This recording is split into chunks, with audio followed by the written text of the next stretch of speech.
The Five Ways. These are 5 arguments advanced by St. Thomas Aquinas that would be considered a posteriori arguments, because they're based on empirical observations and then lead to a conclusion from those observations.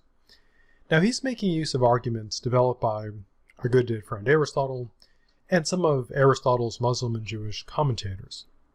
His 5 ways are important for many reasons, but one reason is they are seen as being so well argued, so well presented, they're a model for theistic argumentation. Now, since they're empirical arguments, they're based on observing a quality of the world. And kind of the general form of the arguments would be this. The first premise, broadly speaking, would be that if the world has a particular quality, then God exists. Premise 2. The world has this quality. Conclusion, God exists. Now, some of his arguments, particularly the first 3, are what are known as cosmological arguments. Now, his first 3 arguments rest on an assumption that an infinite regress of causes is not possible. And these 3 arguments are 3 variations of what are now known as the cosmological arguments. Roughly put, they're arguments that essentially argue that there must be, a creator, the cause of everything, and this must be God, roughly put.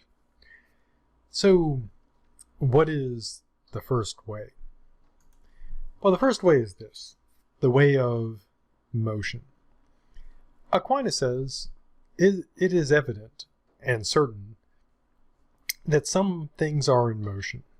And that seems to be true. Stuff moves. Now, he claims, and this is kind of critical and rather critical to his argument, is that whatever is moved must be moved by another.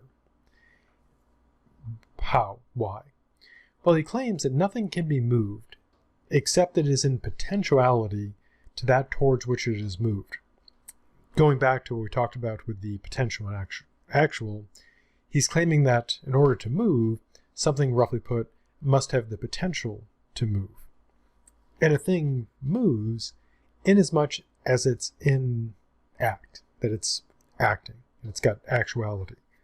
So for him, motion is reducing something from potentiality, that it has a potential to move, to actuality, that it is moving. And he claims, and this is a critical claim, that nothing can be reduced from potentiality to actuality, except by something that is already in a state of actuality. So, using his example, that which is actually hot, fire, makes wood, which is potentially hot, to be actually hot, and thus moves and changes it. And in some ways, this could be seen as sort of a precursor to the view that you can't get, something from nothing. Something has to be actual to bring about something potential becoming actual. Or so he reasons. Now, continuing the argument. So why can't something move itself?